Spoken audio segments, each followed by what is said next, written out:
स्वीकार करना मृत्यु है। हमारे अन्य प्रश्नों की ओर जल्दी से जाएंगे। अब जो प्रश्न जॉर्जिया को जाता है, पत्थर किसे प्रकाशित वाक्य 21, 19 और 20 में पत्थर किसे प्रतिनिधित्व करते हैं? यदि आप अपनी बाइबल खोलने के लिए समय निकालना चाहते हैं, जिसके लिए हमारे पास अभी अधिक समय नहीं है, लेकिन मैं उन्हें जल्दी से उत्तर देने की कोशिश करूंगा।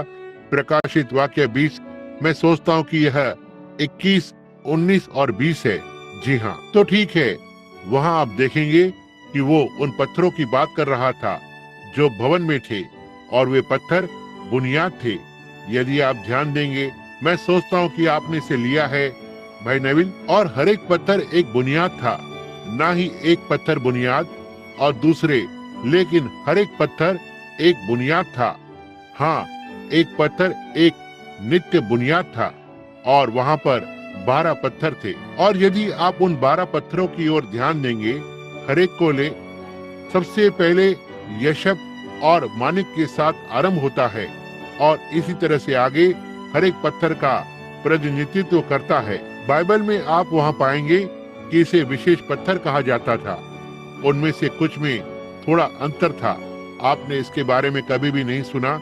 यदि आप शब्दकोश में वापस जाकर देखते हैं, तो आप पाते हैं कि यह वही पत्थर है, बस कुछ अलग नाम है, बदला हुआ। लेकिन इसका आरंभ यशब के साथ होता है।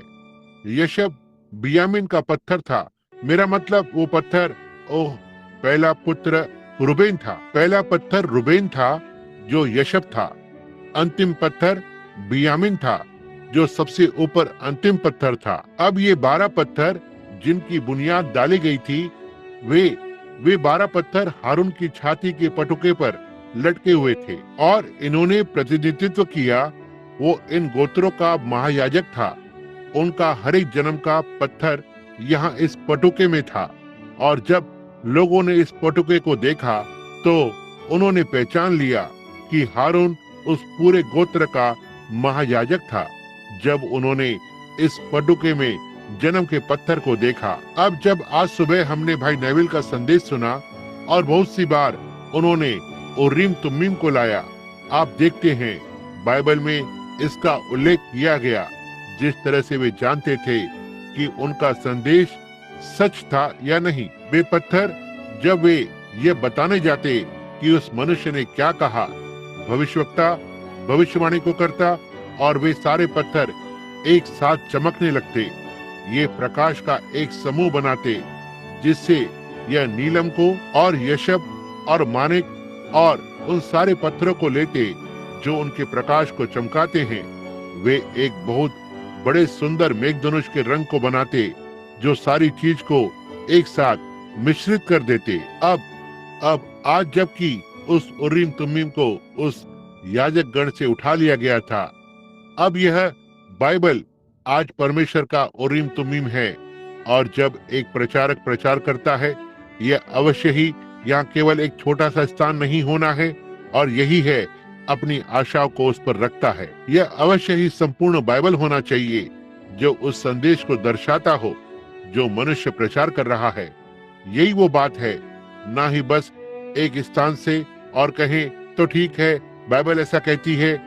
ओह, निश्चय ही यह बहुत कुछ बातों को कहती है, लेकिन आपको अवश्य ही इस सब को एक साथ रखना होगा।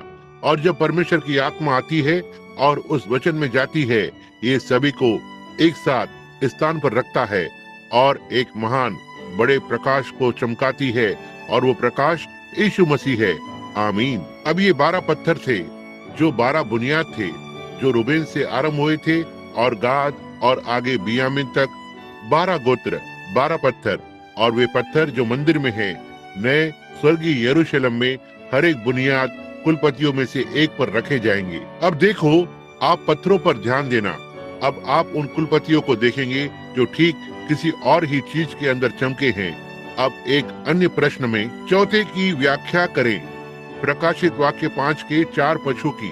भाई नेविल, यदि आपने ठीक वहाँ बारीकी से लिया है, या आप में से कुछ प्रकाशित वाक्य 5 में, हम इसे केवल 1 मिनट के लिए पढ़ेंगे।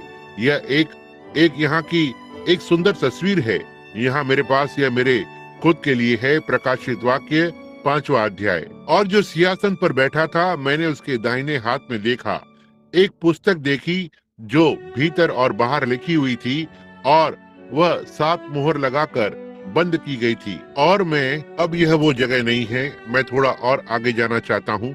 4 पशु, आइए देखें 14वां पद। तो ठीक है महाशय, अब हम जाएंगे, ये सही है। आइए अब यहाँ पर 12वें पद से आरंभ करते हैं। नहीं, मुझे लगता है। और 4 पशुओं ने कहा, आमीन। नहीं, इसके पीछे एक छोटे से स्थान पर है। भाई नेविल, देखो, मैंने आवाज सुनी। आइए देखते हैं, बस 1 मिनट, मैं इसे कुछ देर पहले पढ़ रहा था। ओह, हम यहाँ हैं। आइए 6वें पद से आरंभ करें। 5वां पद। और इस पर उन प्राचीनों में से एक ने मुझसे कहा, मत रो, देख, यहूदा के गोत्र का वह सिंह जो दाऊद का मूल है, उस पुस्तक को खोलने और उसकी 7 मोहरें तोड़ने के लिए जयवंत हुआ है। और मैंने उस सिंहासन और चारों प्राणियों और उन प्राचीनों के बीच मानो एक वध किया हुआ मेमना खड़ा देखा। उसके 7 सिर और 7 आंखें थी, जो कि 7 आत्माएं हैं जिसे भेजा गया, पृथ्वी पर भेजा गया। मैं चाहता हूँ कि आप उस प्रश्न को पकड़े रहें, और यदि मैं इसे यहाँ 1 मिनट में नहीं समझता हूँ, तो मैं चाहता हूँ कि आप फिर से वापस लाएं। मैं उस पर हल करना चाहता हूँ। 7 आंखों की 7 आत्माएं जो मेमने पर थीं। ओह, यह एक बहुत ही सुंदर चीज है। ठीक है, हम अब इस भाई के प्रश्न को लेना चाहते हैं। तो ठीक है, अब इसे मत भूलना। और उसने आकर उसके दाहिने हाथ से जो सिंहासन पर बैठा था, वो पुस्तक ले ली। और जब उसने इस पुस्तक को ले लिया, तो वे चारों प्राणी और 24 प्राचीन उस मेमने के सामने गिर पड़े, और हर एक के पास में वीणा थी। अब यही है वो चार पशु यहाँ पर, यदि आप देखेंगे। अब आइए आगे बढ़ते हैं और थोड़ा आगे पढ़ते हैं। वीणा और धूप से भरे हुए सोने के कटोरे थे, और ये तो पवित्र लोगों की प्रार्थनाएं हैं। और वे यह नया गीत गाने लगे, तू योग्य है, और आगे बढ़कर उनकी सारी आराधना प्रभु को दी। अब प्रकाशित वाक्य के ये 4 पशु, यदि आप उन पर ध्यान दें, तो हर जगह आप बाइबल के पढ़ने वाले और जो लोग इस टेप रिकॉर्डिंग को सुनने जा रहे हैं, वे 4 पशु, उनके 4 मुख थे। एक का मुख मनुष्य जैसा था, दूसरे का मुख बैल के जैसा, और दूसरे का मुख उकाब के जैसा था, और दूसरे का मुख सिंह के जैसा था। और वे कभी भी पीछे की ओर नहीं हटे।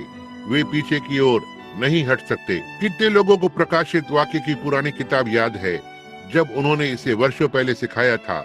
जब मैंने यहाँ प्रकाशित वाक्य की किताब पर लगभग 2 वर्ष लिए थे।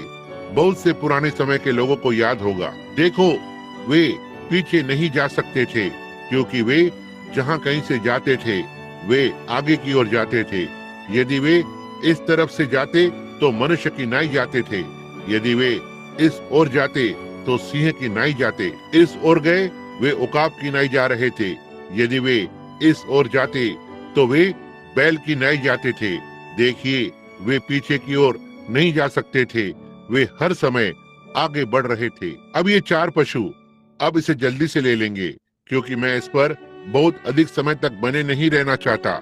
लेकिन 4 पशु, वो पशु बाइबल में सामर्थ को प्रतिनिधित्व करता है। और आप ध्यान दें कि ये पशु कहीं उस ओर झील में या कहीं तो समुद्र में से ऊपर नहीं आ रहे थे, लेकिन वे परमेश्वर के सिंहासन पर थे, और वे परमेश्वर की आराधना कर रहे थे। वे 4 पशु का अर्थ 4 सामर्थ हैं, जो पृथ्वी में से ऊपर आती है। और वे 4 सामर्थ 4 सुसमाचार थे। मती, मरकुस, लूका और यूहन्ना एक दूसरे के विपरीत नहीं होता है। और उनमें से एक वो जब सुसमाचार एक सिंह की नाई आगे बढ़ता है, यह कठोर है, यह साहसी है। सुसमाचार एक सिंह के जैसे शूरवीर है, और यह एक सिंह के जैसे एक राजा है। यदि यह मनुष्य का मुख आगे की ओर बढ़ता है, तो यह एक मनुष्य की तरह चालाक और चतुर है।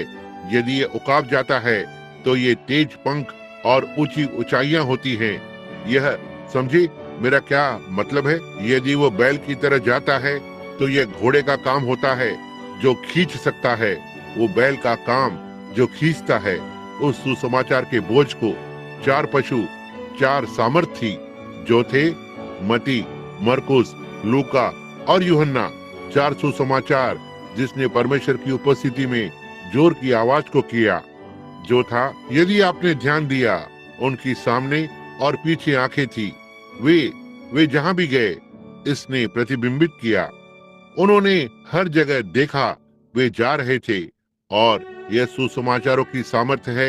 जैसे जैसे यह बाहर जाता है, इसमें एक मनुष्य की चतुराई है, इसमें एक उकाब की तेज गति है, इसमें वो सामर्थ्य है, खींचने की सामर्थ्य, बैल की तरह बोझ उठाने वाला, इसमें वो सिंह की शक्ति और साहस है। देखो, यह 4 सुसमाचार है, जो प्रकाशित वाक्य की 4 सामर्थ्य है। 4था अध्याय। तो ठीक है, अब अगला, वे 24 प्राचीन कौन है? तो ठीक है, मैं सोचता हूँ कि यह वहाँ पर होगा, वो 24 प्राचीन कौन है? अब यह बहुत साधारण है।